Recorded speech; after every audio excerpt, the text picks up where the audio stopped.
gobollada Nogab iyo Erar waxay ka mid yihiin gobollada dowlad-deegaanka Soomaalida ee ka jirta jilxumada badani. Haddaba, Injineer Cabdikariim Cabdiraxmaan, wasiir ku-xigeenka xafiiska jidadka ee dowlad-deegaanka Soomaalida ayaa kormeer ku tegay qaar ka mid ah wadooyinka laga dhisayo gobollada Nogab iyo Erar iyo kuwa hakadka galay kadib markii laga joojiyay shirkadihii dhisayay oo ka gaabiyay mashaariicahaasi.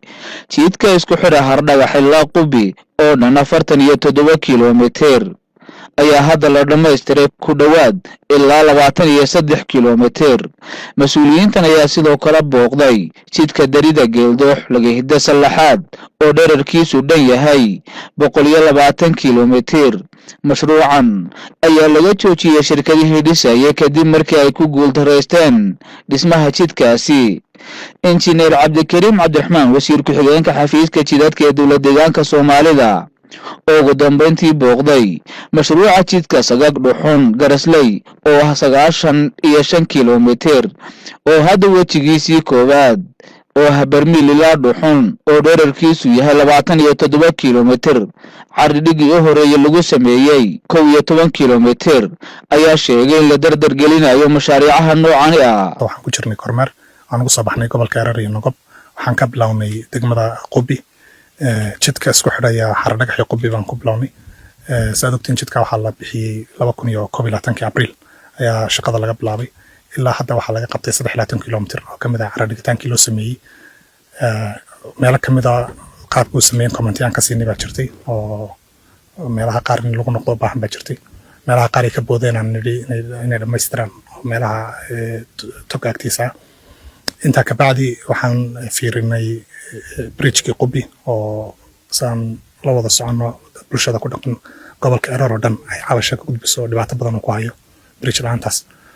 Iyada naftigeeda oo gacanta ku hayaan shirkadan dhismaha jidadka laakiin financigeedu uu bixinayo federaalku. Shaqadii way bilaabeen meelo ka mid ah ay wax ka qabteen baa jirtay. Waxaan rajeynayaa iyaguna inay si fiican u qaban doonaan. Shirkadda waan la dardaarmay. Waxaan iyaga ku siinay marka site-ka anagoo taagan inay at least 30 kiiloomitir ay dhammaystiraan. Waxaa weeyaan 23 kiiloomitir ka horeysa webiga iyo 10 kiiloomitir ku xiga oo meesha ugu daran ay bulshada Qubi ay ka cabanayso. Inta hadii la dhammaystiro sanadkan waxaan rajeynayaa inay bulshadaasi ay cabashadooda aad u garanaysaa jawaab ay u noqon doonto. Inta xigtana sanadka xigeen loo dhammaystiri doono. Inta markaan isla qaadanay waxaan la kulannay bulshada maalintii ku xigtay. Shacabkii iyo cuqaashii dumarkii iyo ciyaalkii intii baan la kulannay. cabashooyinkooda waan dhegeysanay. Waxaa jirta meelo badan inay noo soo bandhigeen oo ay rabeen wadooyin badan oo loo furo ayaa codsadeen xukuumadda ka codsadeen. Meelo ka mid ah waan la soo fiirinay.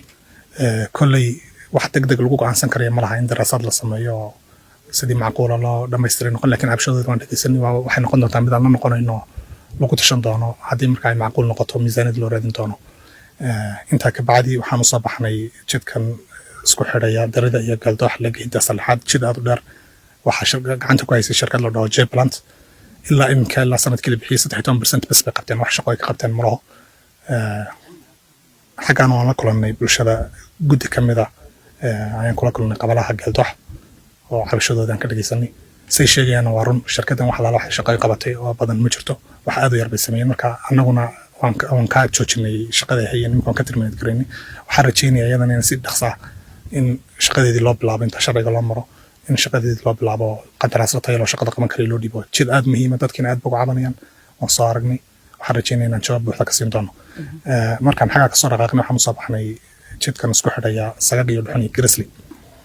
Jidkan jid aad u dheer weeyaan 95 kiiloomitir weeyaan, laakiin maadaama ay cabashada ugu badan ay ka jirto, dhibka ugu badan maadaama ku jiro jidka isku xidhaya Dhuxun iyo Barmiil oo dadka Dhuxun degan ayna haysanin accesskii jidka ayna haysanin. Waxaan facekii koobaad ka dhignay 27 kiiloomitir oo dhexeeya Barmiil iyo Dhuxun la dhammaystiro.